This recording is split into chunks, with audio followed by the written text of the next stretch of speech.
ഷൊർണൂരിൽ ഭാരതപ്പുഴയ്ക്ക് കുറുകെയുള്ള റെയിൽവേയുടെ മൂന്നാം പാലത്തിന്റെ നിർമ്മാണ പ്രവൃത്തികൾ പുരോഗമിക്കുന്നു. തൂണുകളുടെ നിർമ്മാണമാണ് ഇപ്പോൾ നടക്കുന്നത്.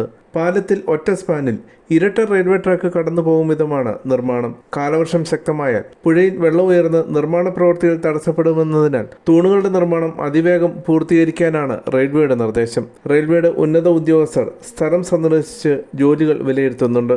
പുതുതായി നിർമ്മിക്കുന്ന പാലത്തിന് മുകളിൽ റെയിൽവേ ജീവനക്കാർക്കായി ഇരുവശങ്ങളിലേക്കുമുള്ള നടപ്പാതയും തയ്യാറാക്കുന്നുണ്ട്.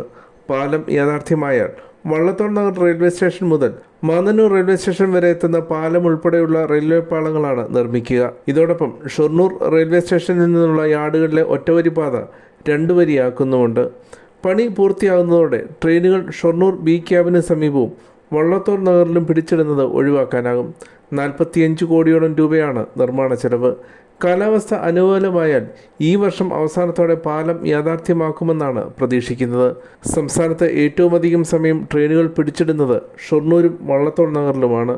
വള്ളത്തോൾ നഗറും ഷൊർണൂരും തമ്മിലുള്ള ദൂരവ്യത്യാസം കേവലം 4 കിലോമീറ്ററാണ്. എന്നാൽ ഈ ദൂരം മറികടക്കാൻ ഇപ്പോൾ 15 മിനിറ്റാണ് സമയം എടുക്കുന്നത്.